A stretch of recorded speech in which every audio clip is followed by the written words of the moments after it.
한번 따라하겠습니다. 아리우나의 타작마당. 아리우나의 타작마당. 오늘 함께 교독한 본문의 말씀은요, 다윗 왕 통치 시기 말년에 있었던 일입니다. 옛날에 군 생활하다가 군 생활 말년쯤 되면 꼭 하는 말이 있었습니다. 군대 생활 말년이면 뭐도 조심해야 된다고요? 떨어지는 낙엽도 조심해야 된다고, 그런 얘기 했습니다. 그만큼 뭔가 마무리를 잘한다는 것은 참 중요한 일이고, 그런데 끝이 가까이 올수록, 어떤 것의 마지막이 다가올수록 사실 스스로 느슨해져서 자칫 방심했다가 위험한 일을 자초할 수도 있기 때문에 말년에는 떨어지는 낙엽도 조심한다, 이런 말이 있습니다. 저는 신앙생활도 교회 일도 크게 다르지 않다고 봅니다. 신앙생활 교회 일, 그러니까 갈수록 몸을 사려야 된다, 그런 뜻으로 드리는 말씀이 아니고요, 신앙의 경력이 쌓일수록, 신앙의 지식과 경험이 쌓일수록, 또 교회에서 중책을 맡고 그 역할이 커질수록 오히려 자신을 더 낮추고 영적으로 넘어지지 않도록 더 조심히 깨어 있어야 합니다. 더 자신을 돌아봐야 된다는 말이죠. 연세가 들어가실수록 또 그렇습니다. 교회의 어른일수록 그 미치는 영향 또한 크기 때문이죠. 내가 이만하면 됐지, 이만큼 신앙생활하면 됐지, 내가 교회에서 이만큼 할 만큼 이만큼 하면 됐지, 이 나이면 뭐 실수도 없겠지, 여러분 그렇게 생각할 것이 아니라 오히려 더욱 거룩하고 덕을 끼치는 성도의 발자취를 남길 수 있도록 성령으로 충만해져야 합니다. 여러분, 우리의 젊은 세대뿐만이 아니라 우리 교회의 모든 어른 세대, 우리 노인 세대까지도 하나님의 성령으로 말미암아 충만하여서 하나님 부르시는 그날까지 아름다운 족적을 남길 수 있는 우리 하늘빛 광성교회 모든 성도들 되기를 주의 이름으로 축복합니다. 오늘 본문에 나오는 그 다윗, 그의 말년은 어땠을까요? 오늘 본문이 포함된 이 사무엘하 24장 그 첫째 1절을 보면 이런 말씀이 있어 시작됩니다.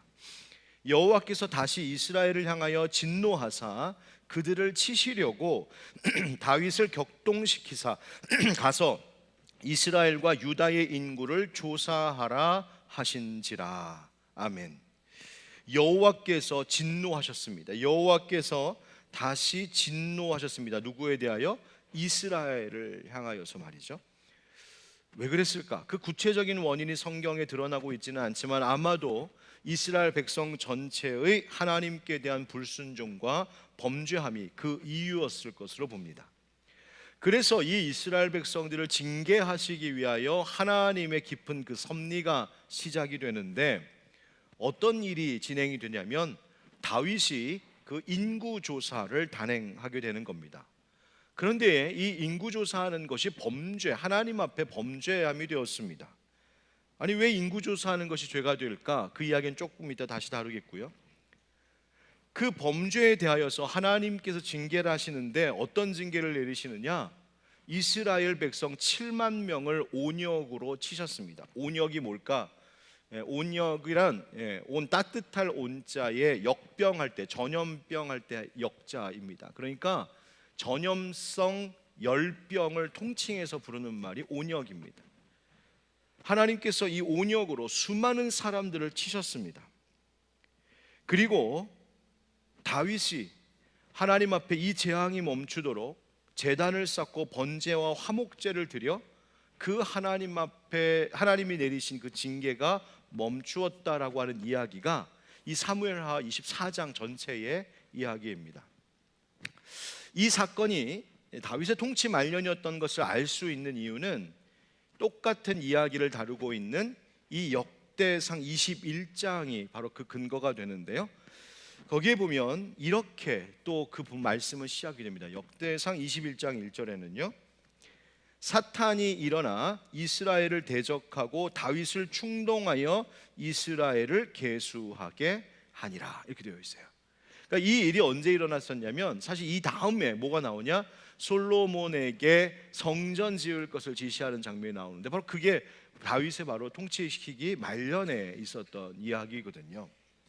그런데 방금 읽어드린 그 역대상 21장 1절 말씀에서 뭘 알 수 있냐면 사탄이 일어나서 다윗을 충동하여 이스라엘 백성들의 수를 계수했다 이렇게 되어 있습니다. 아니 아까 사무엘하에서는 하나님이 다윗을 격동시킨 것처럼 나오는데 이 역대상의 역대기에서는 사탄이 충동한 것으로 나오잖아요. 이 도대체 뭐가 맞는가? 둘 다 맞는 이야기입니다. 다윗으로 하여금 인구조사를 하고자 하는 욕망을 갖게 한 것이 바로 사탄이었습니다. 그러면 사무엘하 24장에서 나오는 이 하나님께서 치시려고 다윗을 격동시켰다는 말은 뭘까? 여러분 제가 여러분께 질문하겠습니다. 하나님의 주권이 이 땅의 모든 것들을, 하늘과 땅의 모든 것들을 다스린다는 사실을 여러분 믿으십니까? 하나님께 그 모든 것의 주권이 있음을 믿으십니까? 인간의 물질 세계만이 아니라 인간의 세계만이 아니라 영의 세계도 하나님의 손 안에 있는 줄 믿습니다. 그래서 사탄도 하나님의 다스림 아래에 있는 것이요, 사탄도 하나님의 허용함 없이는 아무것도 할 수 없습니다. 욥의 이야기가 그걸 가르쳐 주죠. 여러분 욥이 사탄이 욥을 시험하지 않습니까? 그런데 그때 하나님께 허락받고 합니다. 하나님께서 욥의 믿음을 아시고 사탄에게 허용하심으로 욥의 고난이 시작되었던 이야기가 바로 욥기 1장에 나오는 것이죠. 하나님께서 하나님의 그 깊으신 뜻과 그분의 섭리 속에서 하나님은 사탄의 이 시험을, 이 고난줌을 이용하고 허용하셨던 것입니다. 역대상에서는 사탄이 충동하였다고 하지만 오늘 본문 사무엘에서 우리가 함께 읽은 이 사무엘하에서는 이 모든 일 역시도, 즉 사탄이 충동질하고 사탄이 역사하는 이 모든 것이 하나님께서 사탄에게 밀려서 하나님이 사탄보다, 즉 다윗을 붙들고 계신 하나님이 사탄보다 약하고 패해서 사탄이 충동질한 것이 아니라 이 역시도 모든 것이 하나님의 주권 아래에 있었다는 것을 오늘 24장 사무엘하 24장 1절처럼 이야기해 주고 있는 것입니다. 그러니까 하나님이 이스라엘 백성들을 징계하시려고 하는 그 목적 때문에 다윗이 죄에 빠지는 것을 허용하고 그것을 방기하고 계셨다는 거예요. 여러분 방기하다는 말 들어보셨습니까? 방기하다는 말, 방은 놓을 방자이고요, 기도 버릴 기자입니다. 이게 무슨 말이냐면 놓아 버린다는 거예요. 그러니까 사탄이 다윗에게 인구조사를 하도록 충동질을 할 때 하나님이 그것을 도구 삼아 이스라엘 백성들을 징계하시려고 하나님이 그것을, 그 다윗을 붙들고 있던 것을 놓아버렸다, 방기하셨다, 이 얘기입니다. 여러분 여기서 우리가 깨닫게 되는 것이 있어요. 그게 뭐냐면, 여러분 오늘 죄를 한 번도 안 지으신 분 한번 손 들어 보셔요. 오늘 엉망으로 사셨군요. 저도 빨리 내려야겠습니다. 여러분 가끔 이런 생각 드세요. 야 오늘은 죄 안 짓고 잘 산 것 같다, 오늘 특별히 뭐 큰 죄 안 진 것 같다, 뭐 이러고 지나갈 때 있으세요? 여러분 내가 죄를 짓지 않는다고 혹시 생각하십니까? 아닙니다. 하나님이 붙들고 계셨기 때문입니다. 내가 교회도 열심히 다니고 성경도 많이 읽고 기도도 많이 하고 신앙생활도 열심히 하고 금요기도회도 나오고 그래서 내가 많이 변화되었고 내가 거룩해졌고 내가 의로워져서 이만큼 살고 있다, 혹시 그렇게 생각하십니까? 천만의 말씀이요. 하나님이 지금도 우리를 붙들고 계시기 때문입니다. 여러분 영적 자만에 빠지지 말아야 할 것이 이것입니다. 내가 죄의 유혹을 물리치고 죄를 짓지 않을 수 있었다면 그것은 내가 강해져서가 아니라 하나님께서 우리를 방기하지 않으셨기 때문입니다. 내가 오늘 분노할 일이 있었는데 분노하지 않고 그것을 내가 잘 참고 인내하고 견뎌냈다면 내가 참을성이 많아져서가 아니라 사실은 하나님이 나를 붙들어 주시고 보호해 주셨기 때문이란 말입니다.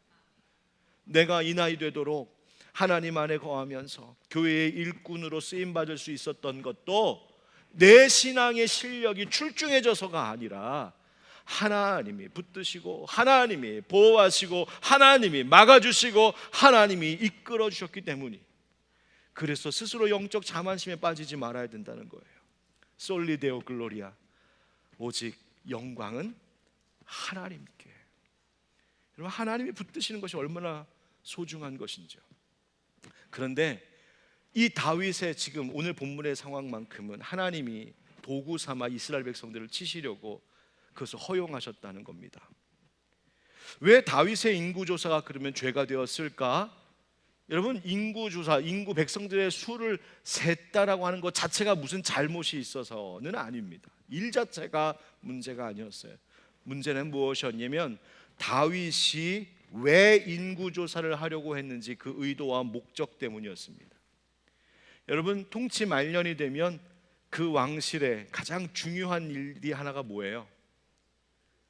그렇죠. 후계자, 다음 왕, 세자를 책봉하고 그 왕권을 승계하는 일이잖아요. 그런데 권력 교체기가 되면 항상 어떻습니까? 시끌시끌하죠. 흔들흔들하죠. 공격도 오죠. 불안합니다. 그러니까 이 다음 이 왕권의 후계자인 이 솔로몬의 왕권을 넘기기 직전에 이 마지막에 아마도 다윗은 자신 생각, 자기 딴에는 왕권을 더 강화하고 전 국가를 더 결속시키기 위하여 일일이 인구조사를 하면서 얼마나 우리 이스라엘이 또 나의 왕권이 얼마나 강한지를 드러내 보여야겠다. 이것이 우리 이 다윗 왕의 손에 있다라는 것을 드러내 보이기 위한 그 의도와 목적으로 인구조사를 한 것이죠. 여러분, 아무리 유익한 일이라도, 아무리 이것이 좋은 일인 것 같아 보여도 그것을 하고자 하는 목적과 의도, 그 동기가 더 중요합니다. 24장 2절에 이런 말씀이 나옵니다. 이에 왕이 그 곁에 있는 군사령관 요압에게 이르되 너는 이스라엘 모든 지파 가운데로 다니며 이제 단에서부터 브엘세바까지 인구를 조사하여 백성의 수를 내게 보고하라 하니. 아멘. 다윗이 인구조사를 위해 누구를 시키냐면 이 일을 군대 장관 요압과 군대 사령관들에게 이 일을 지시합니다. 그래서 단에서부터 브엘세바까지, 이 말은 이스라엘 남에서부터 북쪽까지 전체를 이야기하는 겁니다. 그러니까 이스라엘의 온 땅, 남과 북을 오고 가며 이 모든 땅의 백성들이 몇 명이나 되는지 세봐라.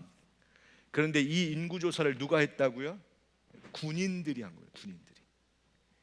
이는 다윗의 이 인구조사가 무슨 목적이었음을 알게 하는 거죠.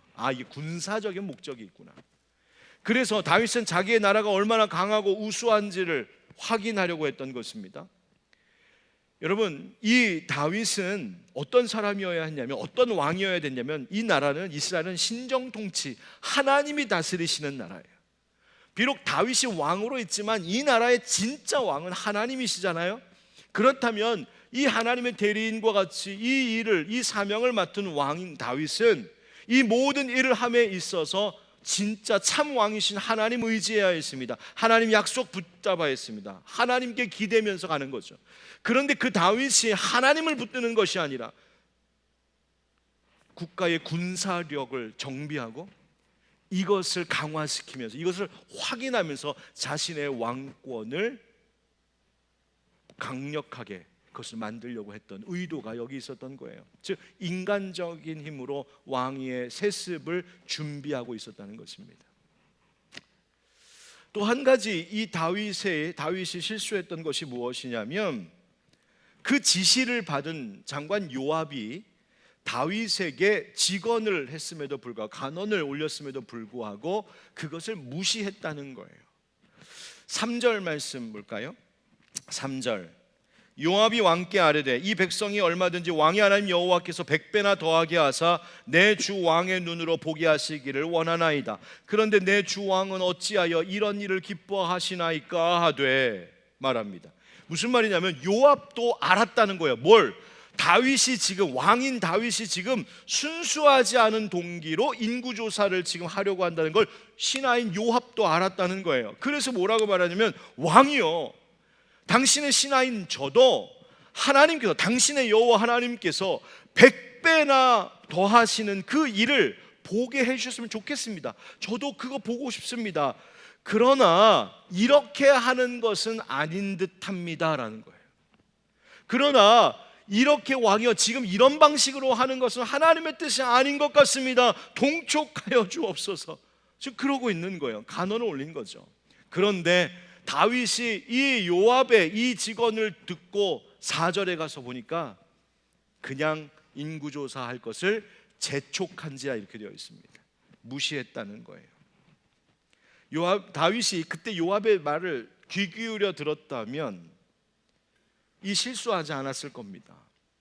그런데 무시했어요. 여러분 잘 보십시오. 사람이, 하나님의 자녀가 죄의 길에 들어설 때면 하나님은 사랑이셔서 그 죄의 길에 발을 들여놓지 않도록 혹은 그 죄의 길에서 벗어나도록 돕는 일을 붙여주십니다. 나를 사랑하는 교회의 형제 자매, 어느 집사님 권사님의 조언이 있을 때도 있어요. 집사님 그건 아니잖아요. 그러면 안 되시잖아요. 얼른 빨리 제자리로 돌아오세요. 나를 사랑하는 부모님이나 혹은 선생님이 야단할 때도 있습니다. 야 그거 잘못하는 거야. 하나님의 자녀가 그렇게 할 건 아니잖아. 목사님의 설교가 유독 찔리는 날이 있죠. 목사님 어떻게 다 알까? 알긴 뭘 알아. 그런데 유독 그날 목사님의 설교 말씀이 나를 찌를 때가 있어요. 내가 무슨 마음을 품고 있는지, 무슨 행동을 하고 다니는지 마치 아는 것처럼 설교하실 때가 있어요. 무엇보다도 우리의 신앙의 양심이, 이 양심 속에서 끊임없이 말씀하시는 분이 계세요. 누구실까? 성령님이에요. 내가 죄의 길에 발을 들여놓고 할 때 하나님은 사람들을 통하여, 말씀을 통하여, 교회와 목회자를 통하여, 무엇보다도 내 안에 계신 성령님을 통하여 말씀하시는 거야. 이거 아니잖아. 이건 하나님 기뻐하실 일 아니잖아. 그런데 뭐가 문제입니까? 바로 그 말씀이 들려올 때, 그 찔림이 있을 때에 그것을 귀 기울여 듣고 아차 내가 실수할 뻔했구나 하고 그것을 중단하고 멈추고 돌아와야 되는 것인데 우리의 완악함이 그것을 무시하지요. 들으려 하지 않지요. 귀를 막고 안 들으려고 합니다. 하나님 내가 원래 하고 싶은 대로 하겠습니다. 다윗이 그랬던 거죠. 나 인구조사 해야겠습니다. 나 이렇게 살아야겠습니다. 나 이거 가져야겠습니다. 나 이렇게 즐겨야겠습니다. 난 내려놓을 수 없습니다. 내 완악함이에요. 스가랴서 7장 11절 12절 말씀에 무너졌던 예루살렘 성전을 다시 건축하는 이 스가랴 시대에 하나님께서 하신 이런 말씀이 있습니다. 우리 한번 같이 읽어볼까요? 시작.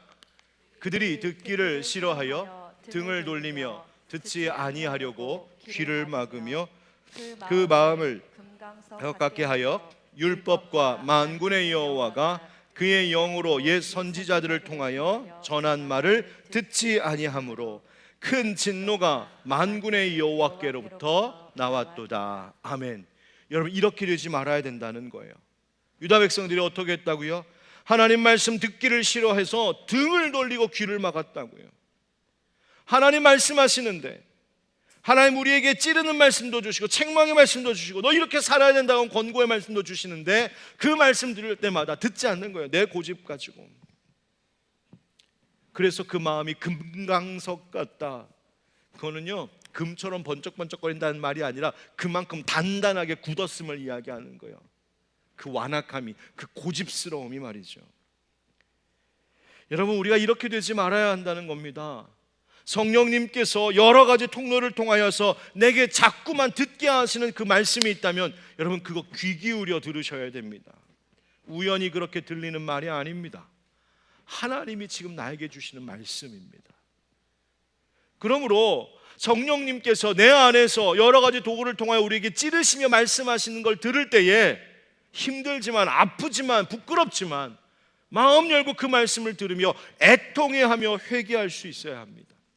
사도 베드로가 오순절에 성령 강림, 성령의 충만함을 받고 성전 앞에서 설교하는데요, 유대인들에게 설교합니다. 예수 그리스도 그분이 하나님 보내신 구원자 메시아였고 그런 예수를 너희가 죽였다고.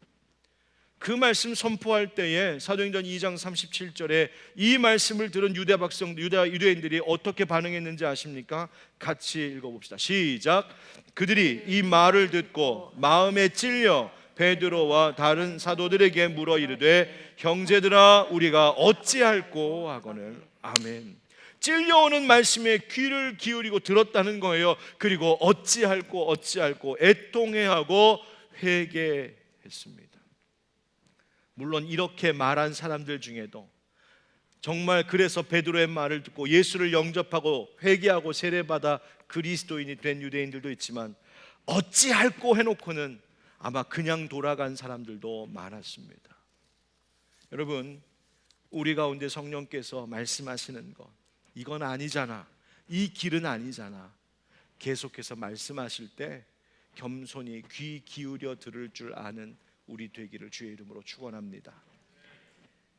이처럼 이 다윗이 9절에도 보면 요압이 이제 인구조사를 하고 와서 보고하는데, 요압이 백성의 수를 왕께 보고하니 곧 이스라엘에서 칼을 빼는 담대한 자가 80만 명이요 유다 사람이 50만 명이었더라, 이렇게 보고합니다. 인구수를 보고하는데 뭘 보고하냐면 칼을 빼는 담대한 자의 수, 즉 전쟁에 나가서 싸움에 나가서 싸울 수 있는 사람들의 수가 이 정도라고 집계한 것입니다. 그러니까 의도가 분명하죠. 목적이 뭔지 아시겠죠? 우리의 군사력이 이만큼 된다, 그러니 적들아 넘보지 말아라. 내 왕권이 이만큼 된다, 그러니까 도전하지 말아라. 즉 하나님 의지하지 않고 자신의 힘을 의지하고 자랑하고 있는 그런 의미의 인구조사였기에 하나님이 이것을 범죄함으로 본 것입니다. 자, 근데 진짜 중요한 건 이제부터입니다. 그런데 9절에 그렇게 보고를 받은 이 다윗이 바로 10절에 이렇게 됩니다. 10절 보십시오.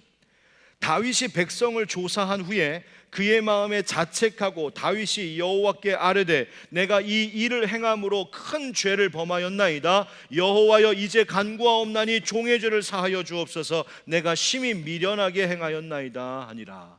아멘. 여러분 보세요. 9절에 보고받고 10절에 뭐 했어요? 회개했어요. 다윗이 이 일을 마친 후에 즉시 잘못했음을 깨닫고 후회하고 회개했다는 거예요. 하나님께서 그의 양심에 이 자책하는 마음을 주셨던 것이죠. 여러분, 이 10절의 말씀을 통해 알 수 있는 것이 뭔지 아십니까? 다윗의 신앙이 이전보다 더 성숙해졌다는 것을 알 수 있어요. 어떻게? 아니 이렇게 범죄했는데, 이렇게 하나님 앞에 죄된 일을 했는데 그게 성숙이라고? 예, 성숙했어요. 뭐 때문에? 회개하는 속도가 빨라졌어요. 여러분, 이것이 얼마나 중요한지 아십니까? 바로 즉시 회개하고 자백하는 겁니다. 신앙의 성숙, 신앙의 영적인 성숙이 뭔지 아십니까? 물론 내가 신앙생활을 할수록 죄의 유혹을 받지도 않고 받더라도 즉시 말씀과 기도로 그거를 물리칠 수 있다면, 싸워 이길 수 있다면 그게 최고, 그게 가장 훌륭한 것, 그게 제일 잘하는 것이죠. 죄를 범하지 않는 것이 당연히 더 훌륭하고 좋은 일이죠. 그런데 내가 연약하여 또 죄를 범하였을 때에 아유 나는 어쩔 수 없는 인간인가 보다 하고 그렇게 똥 싸서 뭉개고 있는 것처럼 죄 더미 위에 그저 주저앉아 있는 것이 아니라 깨닫는 그 순간 즉시 하나님 앞에 자백하고 회개하고 돌아오는 것, 그 속도와 간격이 점점점 빨라지고 짧아지는 것, 그것도 영적인 성장이요 성숙입니다.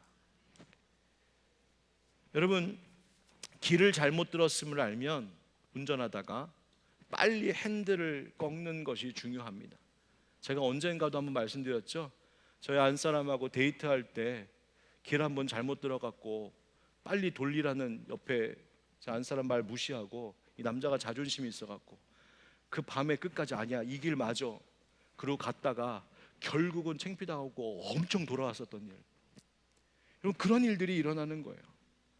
빨리 핸들을 꺾으면 꺾을수록 좋은 겁니다. 빠르면 빠를수록 좋은 거예요.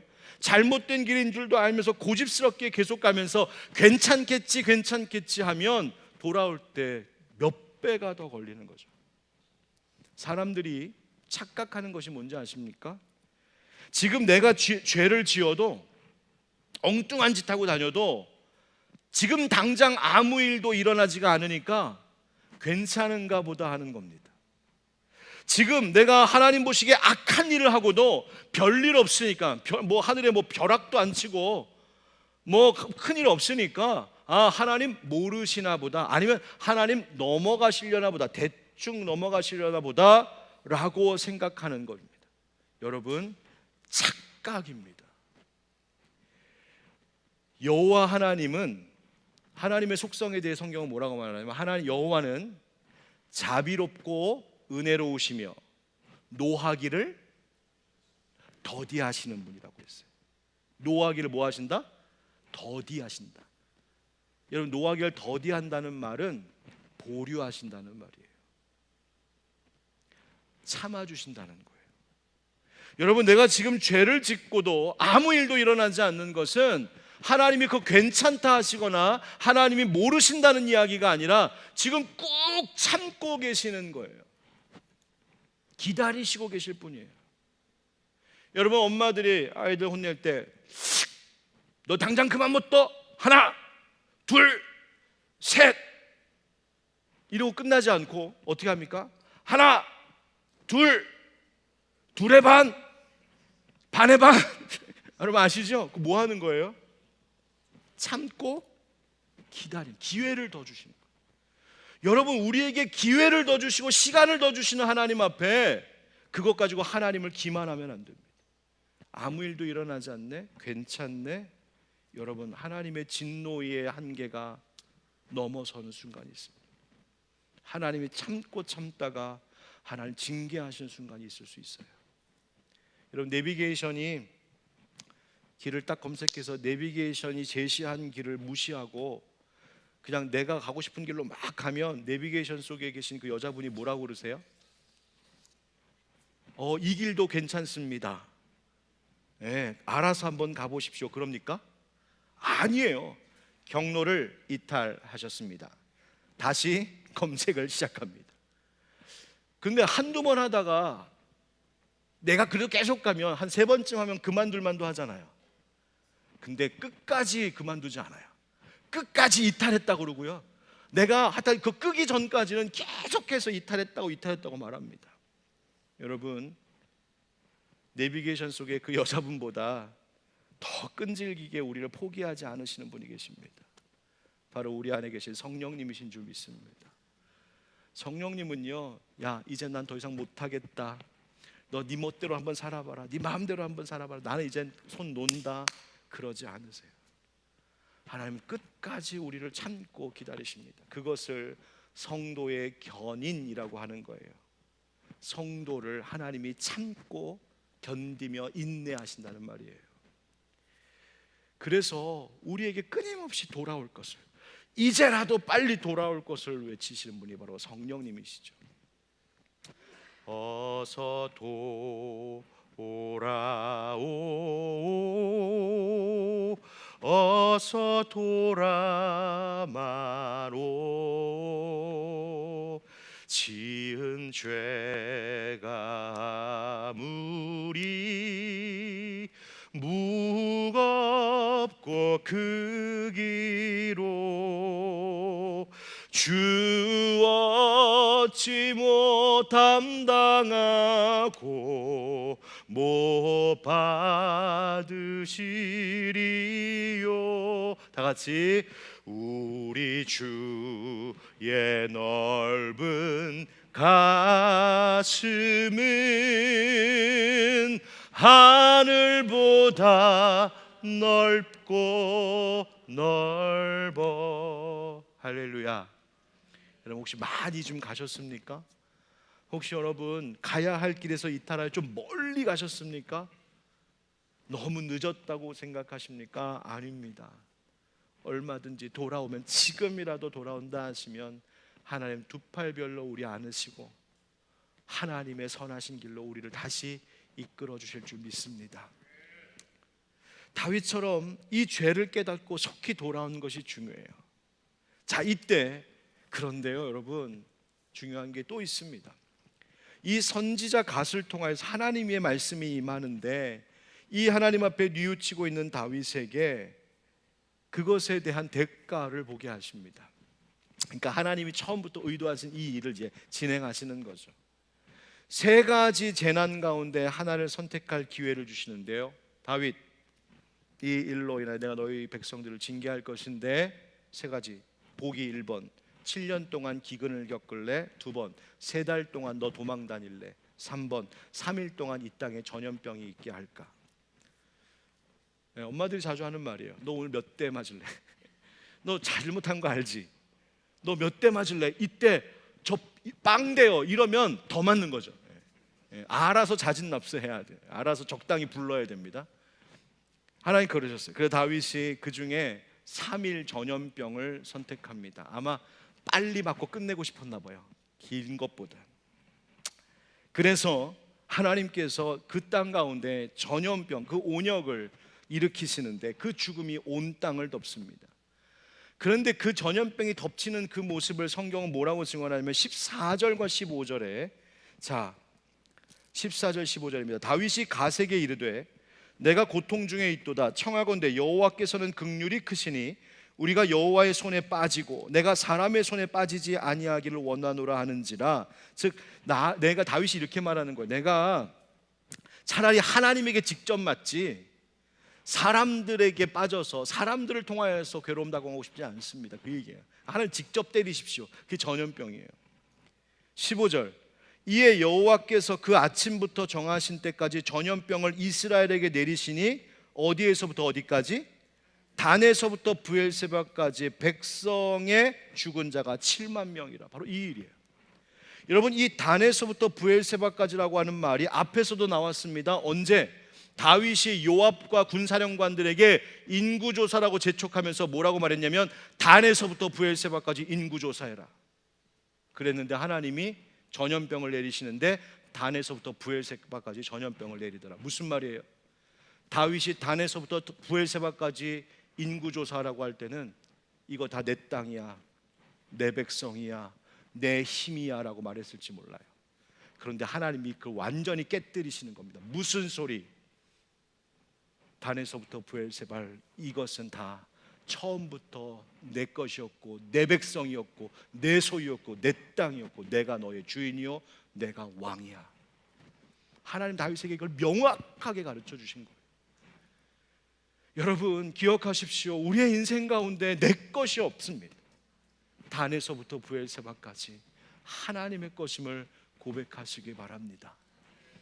그래서 17절에 이렇게 또 고백합니다. 다윗이 백성을 치는 그 전염병이죠. 백성을 치는 천사를 보고 곧 여호와께 아뢰어 이르되 나는 범죄하였고 악을 행하였거니와 이 양무리는 무엇을 행하였나이까? 청하건대 주의 손으로 나와 내 아버지의 집을 치소서 하니라. 아멘. 이 백성들이 죽어나가는 것을 보고 다윗이 마음이 아파서 하나님 제가 잘못했지 않습니까? 이 백성들이 무슨 죄입니까? 하나님 나와 내 아버지 집, 우리를, 이 가정을 치십시오. 그 얘기하는 겁니다. 그리고 나서 그날에 선지자가 갓이 다윗에게 말하여 행하게 된 것이 바로 오늘 본문이에요. 갓이 다윗에게 뭐라고 말합니까? 하나님 말씀이죠. 여부스 사람 아리우나의 타작마당, 타작하는 그 마당에서 여호와를 위한 제단을 쌓으십시오. 그리고 거기서 제사 드리십시오. 이 말을 들은 다윗이요 즉시 올라가 갓의 말대로 이 제사 드릴 준비를 합니다. 왜 그랬을까? 왜 이를 따랐을까? 다윗이 알았어요. 하나님께서 자기가 지금 범한 죄를 뉘우치고 회개하는 것을 하나님이 아시고 하나님께서 자신을 용서하시기 위하여, 하나님이 그 죄의 구렁텅이에서 건져주시기 위하여 하나님이 지금 손 내미시고 계시구나. 하나님이 나를 지금, 그리고 이 백성을 건지실 이 방법을 하나님 나에게 먼저 주시는구나, 회복시키시려고 나에게 손 내미시는구나. 다윗이 알았어요. 그래서 즉시 올라가서 이 제사 준비합니다. 여러분, 하나님께 우리가 회개하는 것 같지만, 우리가 하나님께로 돌아오는 것 같지만, 실은 하나님께서 우리가 돌아올 수 있도록 손을 내밀어 주셨고 길을 열어 주셨고 두 팔 벌려 주셨다는 사실을 기억하시기 바랍니다. 여러분, 우리가 손 내밀어서 하나님 잡은 거 아닙니다. 내가 가서 하나님께 돌아온 것이 아니란 말이에요. 하나님이 먼저 사랑하셨기 때문이에요. 우리가 아직 죄인 되었을 때에 우리를 그저 사랑하셨다고요. 예수 십자가의 의미가 바로 그것이죠. 그러니 여러분 자만하시면 안 됩니다. 내가 하나님을 믿은 거야, 내가 하나님을 사랑한 거야, 내가 하나님께 헌신한 거야, 내가 교회에 나왔으니까 내가 구원받은 거지. 여러분 그런 어리석은 말 하지 마십시오. 물에 빠진 사람이 살려주세요, 살려주세요, 손을 막 들고서 막 살려달라고 합니다. 그런데 그것을 보고 지나가던 사람이 손을 내밀어 이 사람을 건져줬어요. 누구 덕분일까요? 살아난 것.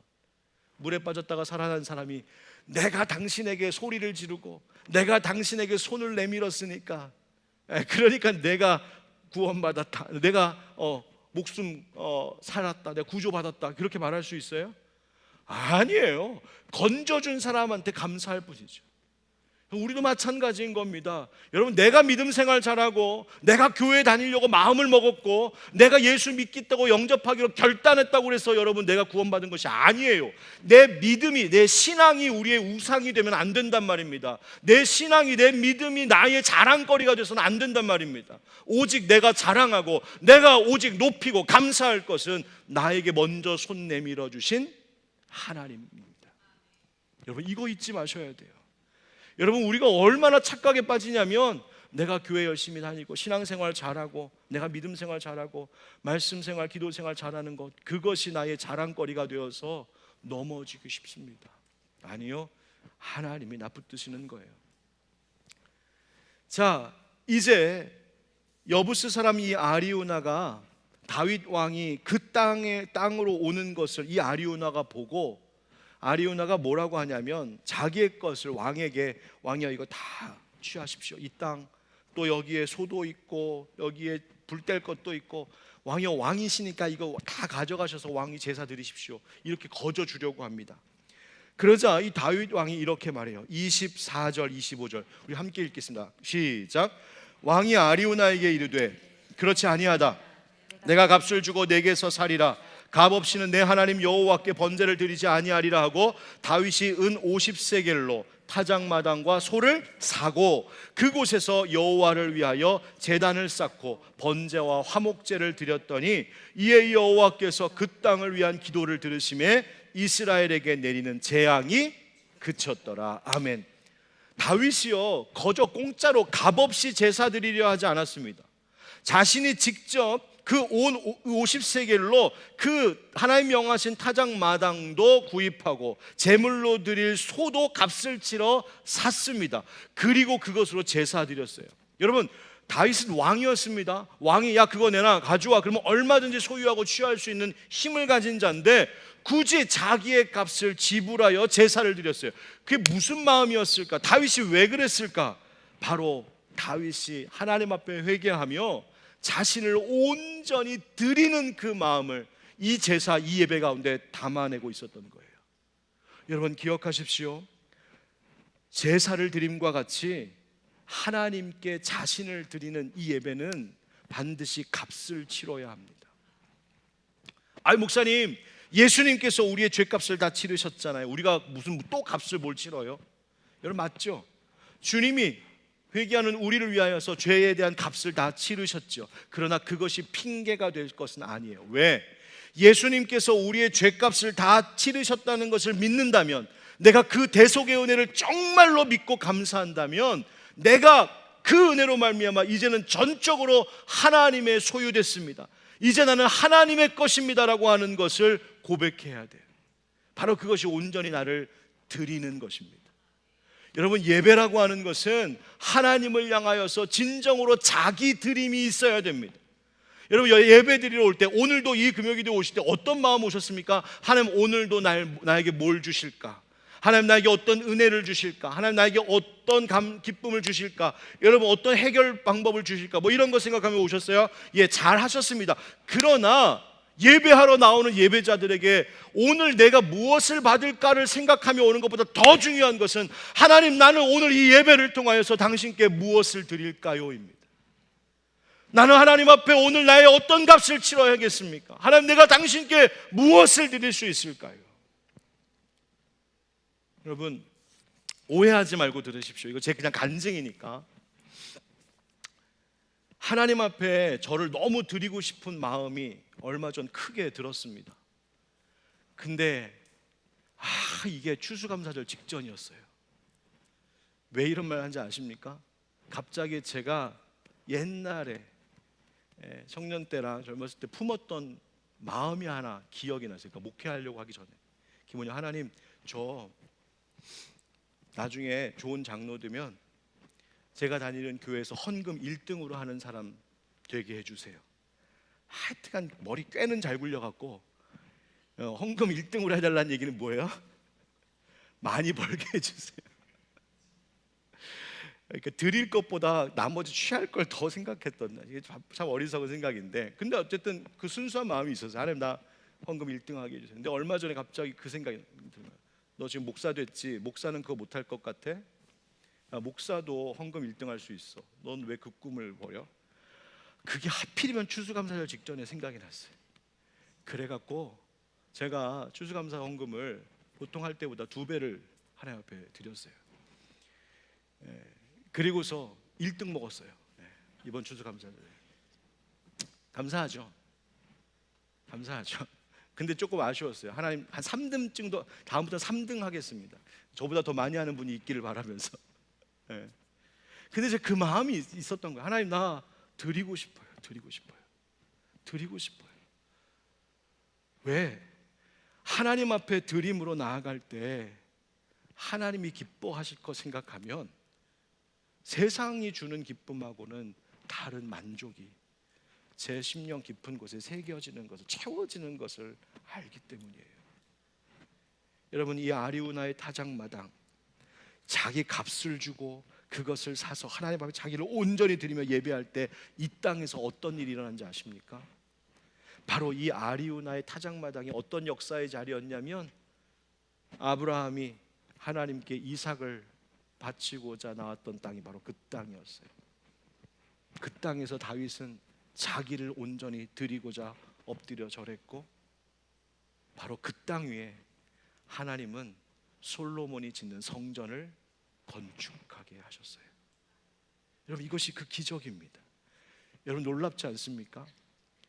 내가 엉뚱한 길, 악한 길로 갈 때는 나 진짜 아무것도 아닌데, 그런데 이 연약하고 죄 많은 인간, 하나님이 나를 먼저 손 내밀어 기다려주시고 그 앞에 엎드려 회개하며 예배하며 나를 드릴 때 하나님은 그 땅 위에 성전을 세우시는 기적을 일으키신다. 여러분, 잊지 마십시오. 구원의 기적, 바로 예수 십자가, 바로 나를 드리는 그곳에서 하나님의 기적이 언제나 시작된다는 것을 기억하시기 바랍니다. 예수 그리스도 십자가가 세워진 그 골고다 언덕, 그 피가 흐른 자리, 그런데 그 자리에서 그냥 십자가 세워져 있네 구경하고 있는 것이 아니라 그 십자가 앞에 엎드리며 내 값을 치르며 나를 드리며, 하나님, 내가 회개합니다. 내가 엉뚱하고 악한 길 같습니다. 주님의 보혈로 나를 씻어 주시옵소서. 나를 완전히 드릴 때 그 십자가의 보혈이 나에게 흘러 들어와 나를 타고 흘러가며 나의 죄를 씻고 내 안에 성령께서 채워지게 하시는, 그래서 나의 위에 성전을 건축하게 하시는 하나님의 기적이 일어난다는 사실을 여러분 잊지 않고 사시기를 축복합니다. 여러분의 삶이 그래서 하나님의 성전이 세워지는 기적의 땅, 그 바로 아리우나의 타작마당 되기를 예수님의 이름으로 축원드립니다.